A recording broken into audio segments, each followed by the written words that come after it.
Président, Sa Majesté le Roi du Maroc,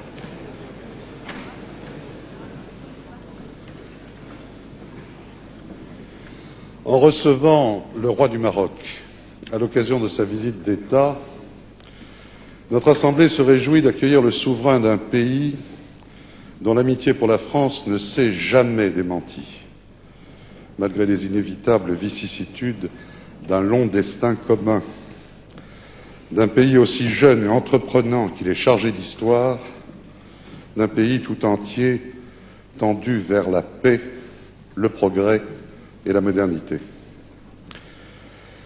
Mais comment, sire, ne pas évoquer en ces instants la haute figure de votre père, restaurateur de l'indépendance du Maroc? Comment ne pas penser avec émotion à ce grand roi qui aimait la France, qui n'avait jamais douté de son relèvement et qui n'imaginait pas que nos deux pays puissent se passer l'un de l'autre? Comment ne pas nous souvenir de ce sultan qui, dès le 3 septembre 1939, avait invité les Marocains à combattre à nos côtés, qui, tout au long de la Deuxième Guerre mondiale, se refusa à tout contact avec les autorités ennemies, de ce compagnon de la libération, dont il fut si naturel et légitime qu'il assista le 18 juin 1945, aux côtés du général de Gaulle, honneur insigne, au défilé célébrant la victoire. Et comment, dès lors, ne pas dire à nouveau, 51 ans après, dans cet hémicycle et devant vous, notre respect, notre reconnaissance pour ces magnifiques soldats marocains qui s'illustrèrent dans les Flandres, à Cassino, sur le Garigliano, en France, sans jamais ménager leur peine ni reculer devant les sacrifices, pour nous aider à reconquérir notre liberté.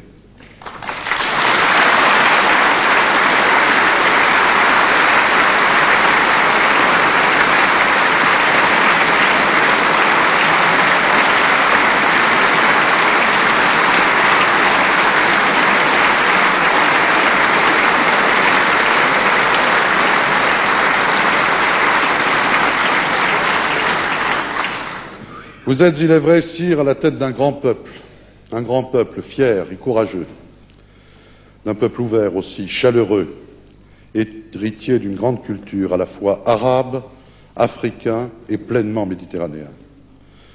Dans une comparaison imagée qui vous fut souvent empruntée, vous avez dit un jour que le Maroc ressemblait à un arbre dont les racines nourricières plongent profondément dans la terre d'Afrique et qui respire grâce à son feuillage bruissant au vent de l'Europe.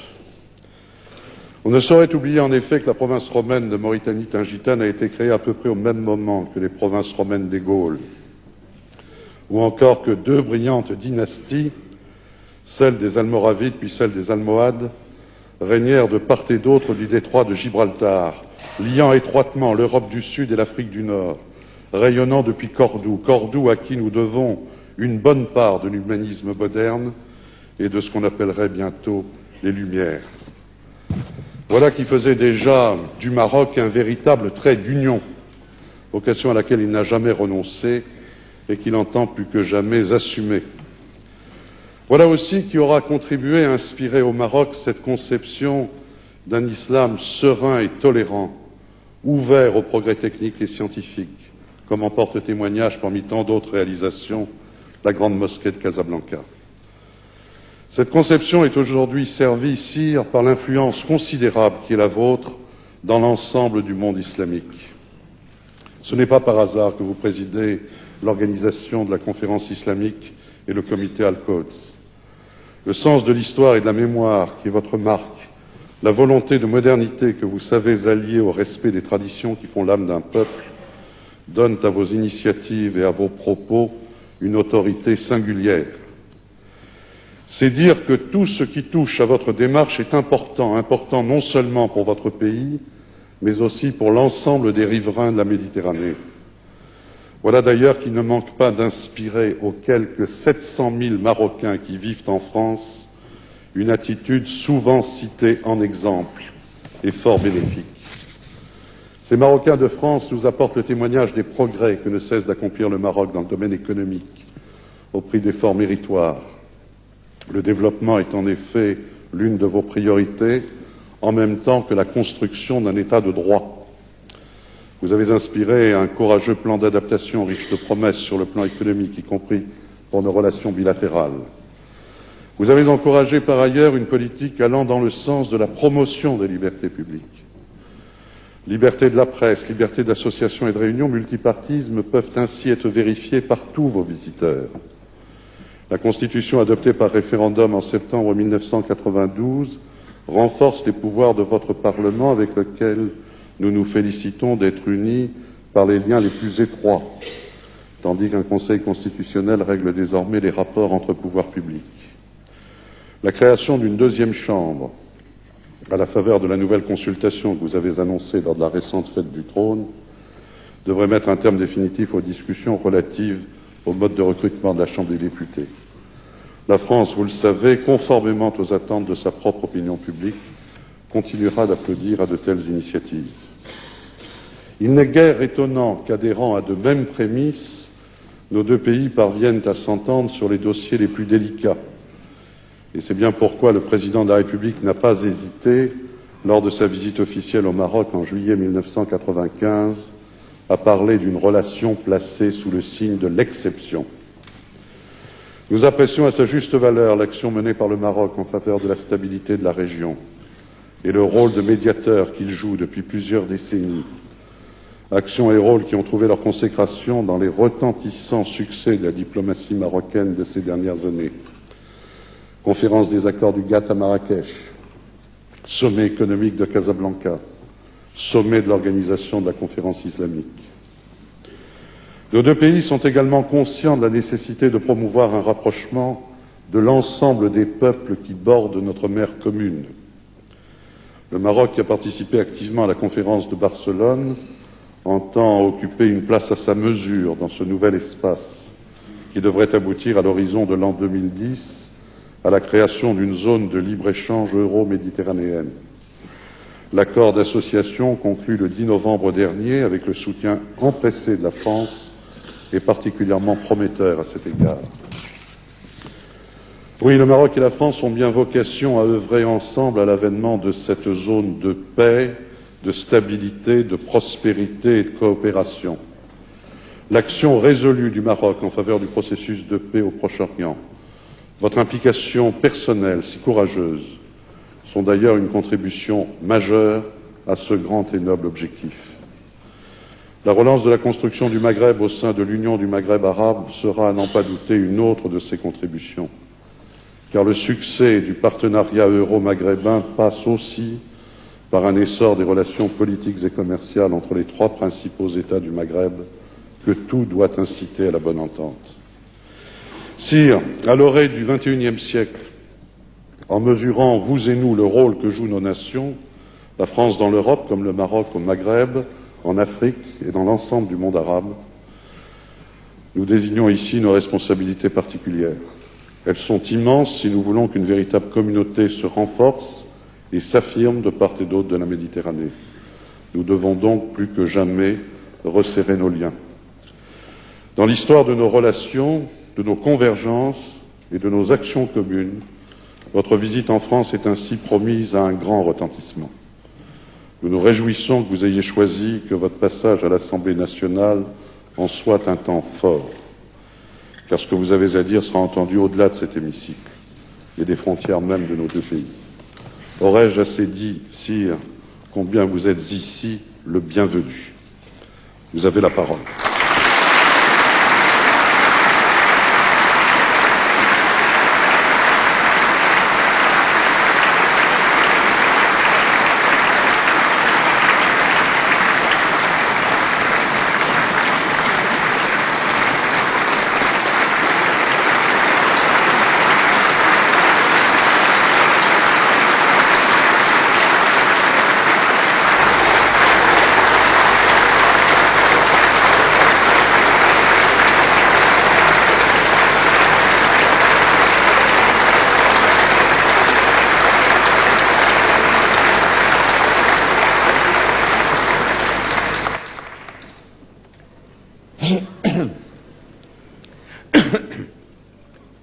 Alhamdulillah, wassalatu wassalamu ala moulana rasulillahi wa alihi wa sahbihi. Monsieur le Président, Mesdames et Messieurs les députés, l'invitation que j'ai reçue du Président de l'Assemblée nationale appelle de ma part un remerciement chaleureux. Je l'ai comprise comme un signe de profonde amitié entre nos deux peuples. Je voudrais saisir cette occasion pour souligner les multiples qualités du président, M. Philippe Séguin, homme politique de talent et de conviction. Personnalité éprise de justice et d'équité. Le président Séguin est également un humaniste avéré à la sensibilité méditerranéenne, affirmée et active. Nous y sommes très attentifs, Monsieur le Président. Vous savez nous parler et nous toucher. Vous savez aussi nous écouter et nous comprendre. Cette proximité est un don que vous avez su mettre avec générosité et chaleur au service de nos deux pays. De part et d'autre de la Méditerranée, la France et le Maroc aspirent avec passion et œuvrent avec acharnement à ce que notre monde, si amèrement désolé par le fracas des armes et par la crise économique, trouve la paix, la justice et le progrès.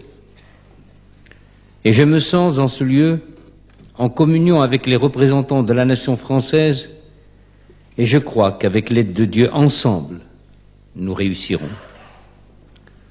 Mon propos pourrait s'arrêter là, tant la communauté d'esprit qu'il implique et la confiance réciproque qui le justifie sont évidentes. Et si je le prolonge pendant quelques instants, c'est parce que l'enceinte où je suis accueilli m'incite de façon quasi irrésistible à une réflexion. Récemment, votre auguste Assemblée a voté une révision constitutionnelle réformant le système des sessions et élargissant le champ du référendum. Du côté marocain, voici quelques années, en 92, la Constitution a été enrichie par la réaffirmation de l'attachement aux droits de l'homme tels qu'ils sont universellement reconnus, par la création d'un Conseil constitutionnel et par le renforcement des moyens de contrôle parlementaire sur le gouvernement. En ce moment même, se prépare une nouvelle révision tendant à créer une seconde chambre et à donner ainsi une nouvelle dimension à l'institution parlementaire. Elle accentuera encore notre décentralisation, notamment au plan régional. Ainsi, de part et d'autre, les constitutions et leur fonctionnement évoluent, non certes par plaisir du changement, mais parce que le temps passe, que la société change et que vivre, c'est s'adapter. Ne nous y trompons pas cependant.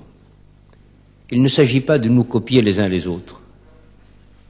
En matière de constitution, il n'existe pas de procédé industriel permettant de livrer des usines institutionnelles clés en main.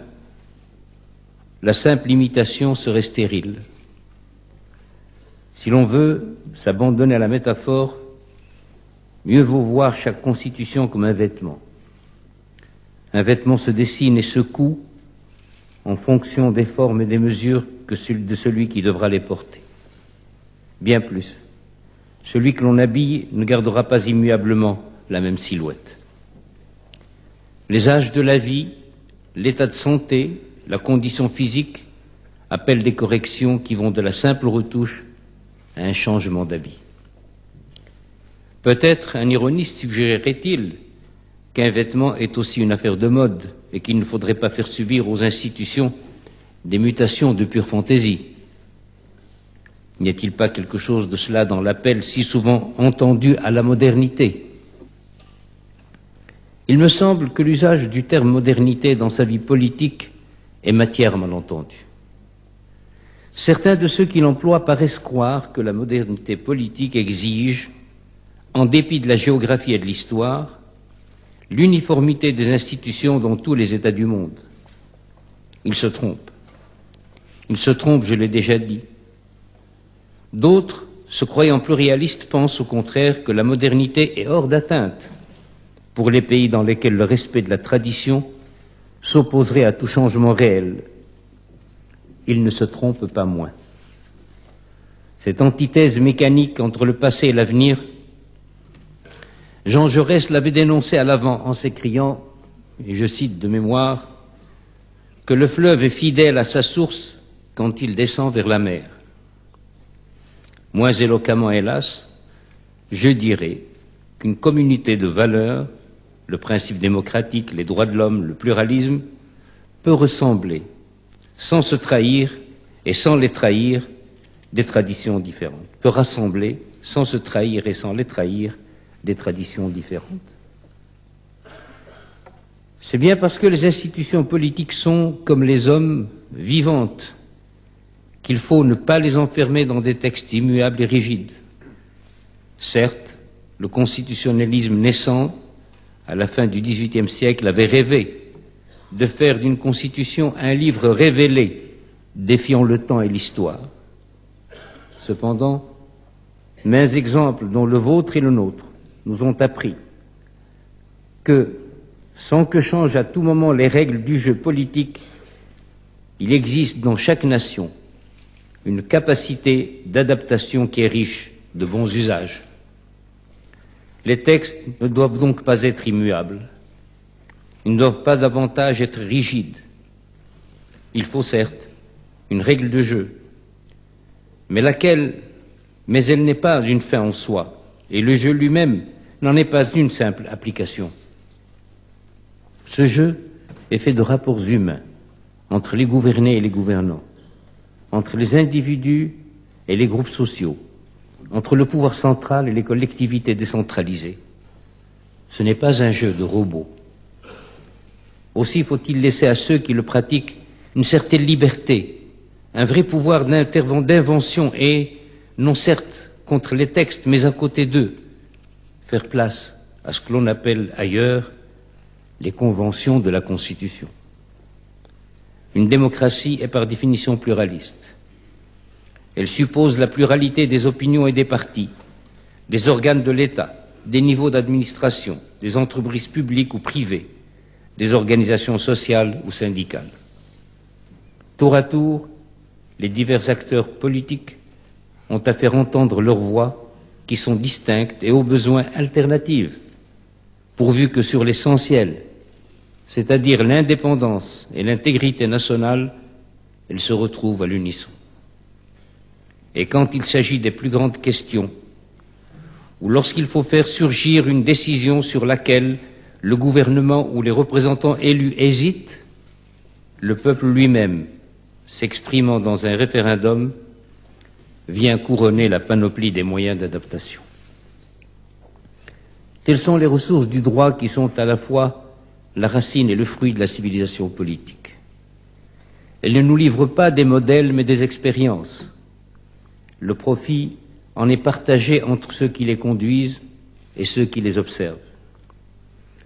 Monsieur le Président, Mesdames et Messieurs les députés, en vous soumettant cette réflexion sur l'évolution des institutions, j'ai voulu rendre hommage à votre Assemblée, organe et instrument majeur d'une constitution vivante, et répondre, pour le Royaume du Maroc, au message de l'authentique et cordiale amitié qu'à travers ma personne, mon pays a reçu.